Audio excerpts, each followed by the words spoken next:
we have multiple cultural groups, multiple language groups that sometimes don't understand each other. Now, should we force everyone to speak English? We think no. It is clearly a beauty and the identity, the culture and the customs of each language are something we think is worth retaining. It's a good thing to keep these individual peculiarities of different communities. There's pride, there's individualism, there's a lot of advantage to having these individual expressions of our thoughts and minds. So that's the challenge. We're in a world where we have to work closer together, and at the same time we want to maintain our individuality. And the question is, can technology provide a solution to bridge that gap? So to answer these problems or to create solutions for these problems, we show you here today 4 technologies that are aimed at being solutions or answers to these problems that we're currently working on, and it's the first time today that we're publicly demonstrating what we're doing in this respect. The first one is a so-called lecture translation, open domain simultaneous translation. You see here on the left screen, it's already working as I'm giving this lecture. I'm giving this lecture and translation is being produced in Spanish and potentially in the future in other languages. The second technology we would like to show is a device that makes it possible to hear a personal translation. Sometimes we like that. If we're watching foreign movies, for example, it is nice to hear the original sound while you can read the translation. The fourth and last technology is the most science fiction. Here we're trying to switch your mouth into a foreign language, and we'll show you how that could be done in a moment.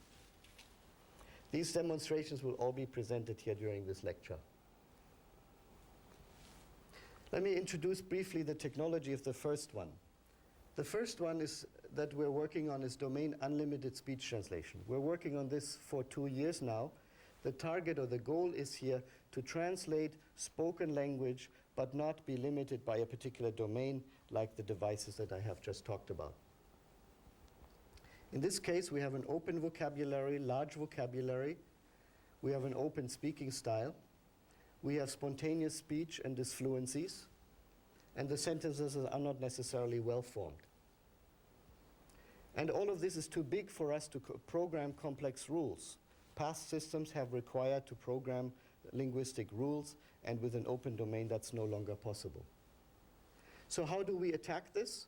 We're relying entirely now on learning algorithms, on programs that learn automatically from large databases, both parallel corpora as well as monolingual corpora that are being applied in order to produce this capability. What's of course helping us here is that there's an increasing amount of data available on the internet.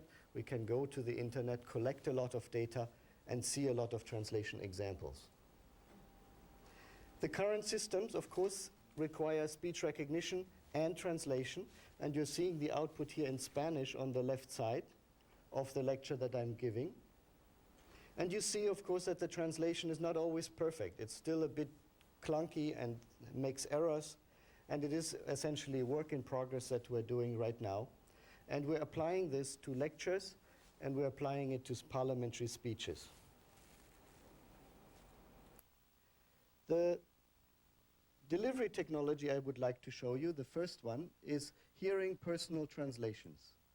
What we have here is a device that is an array of ultrasound speakers that can generate a very narrow beam of sound that we can point just to one speaker in an audience or one speaker in a room.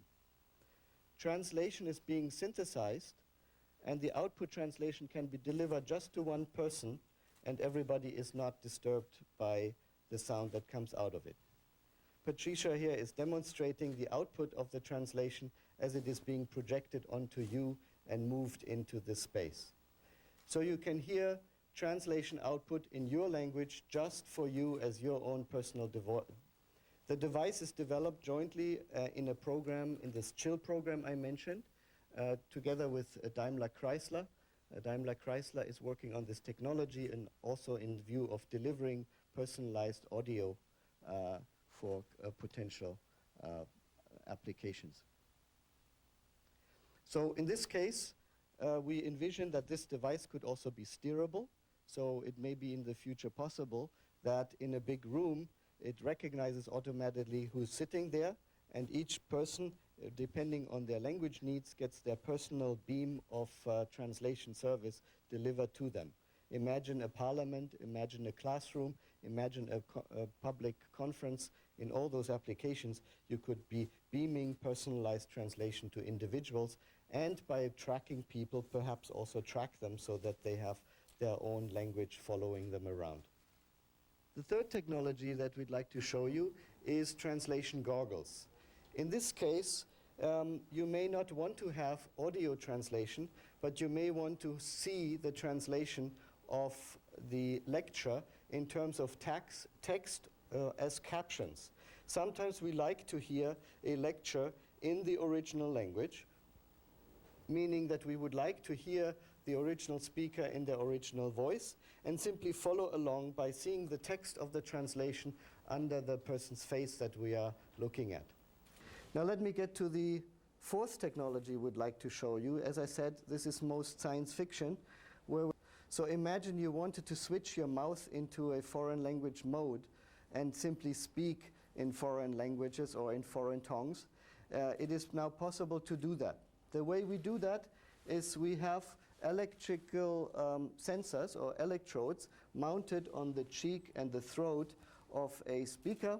The speaker that you see here is a Chinese speaker, and if he speaks Chinese, the muscle movements of his cheek and his throat are being captured by these electrical sensors, and by recognizing the electrical movements or the electrical signals from the muscle movement, we can capture these electrical signals and recognize them as the words that have been intended in Chinese.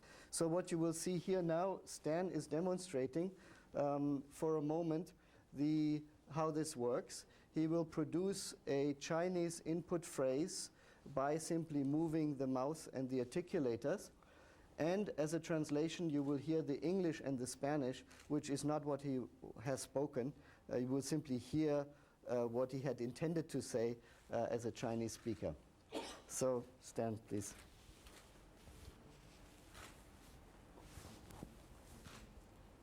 Let me introduce our new prototype.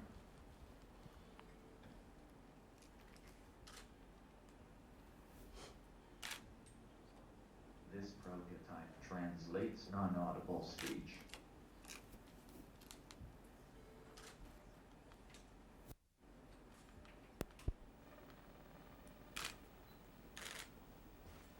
Puede hablar chino y él traduce en inglés o español.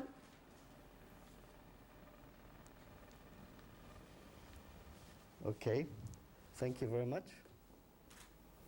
So you have seen an instance of where a speaker motions the lips and mouth and throat in a foreign language, and what we hear is the translation into our own language. It may be possible to, in the future, to implant these electrodes into your mouth and throat if you want, and have your mouth essentially become multilingual, so that you, even though you have only learned English, can produce sound in any language you choose as you travel the world. That is a bit science fiction, but it's clearly a vision that we think is very exciting.